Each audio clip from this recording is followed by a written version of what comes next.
From the coast to Corbett and Scappoose to Sherwood, recruiting new football officials is an ongoing effort in our region. Yeah, the Portland Football Officials Association has lost more than 35% of their crews in recent years. Fox Hill's Nick Krupke was invited out to Valley Catholic High to watch some new recruits in training.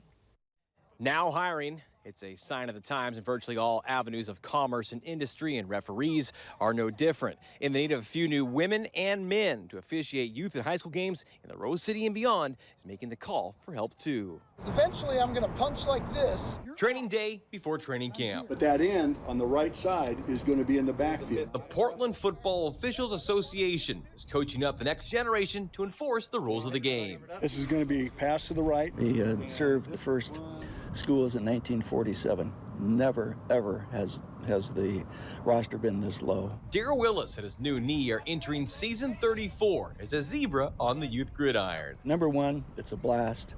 Number two, you'll be challenged by the game. It's totally different from watching it in the stands or on your couch, and you'll be challenged mentally and physically like you've never been before.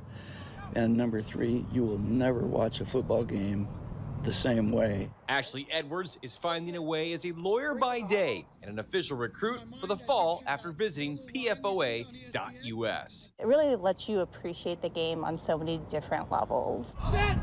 PFOA runs a 3-year curriculum with mentorship and guidance to teach the proper way to officiate from 5th grade to high school varsity. I was a little apprehensive at first because not having the player background, I wasn't sure if I would have the same knowledge base as some other folks, but it really does take you from, I think, ground zero up. The PFOA has 120 regular officials who have worked for 3 or more years, with another 40 or so who are learning on the job. We need 190 to 200 officials just to service the games that we have in our area. A quarter of us are Medicare eligible.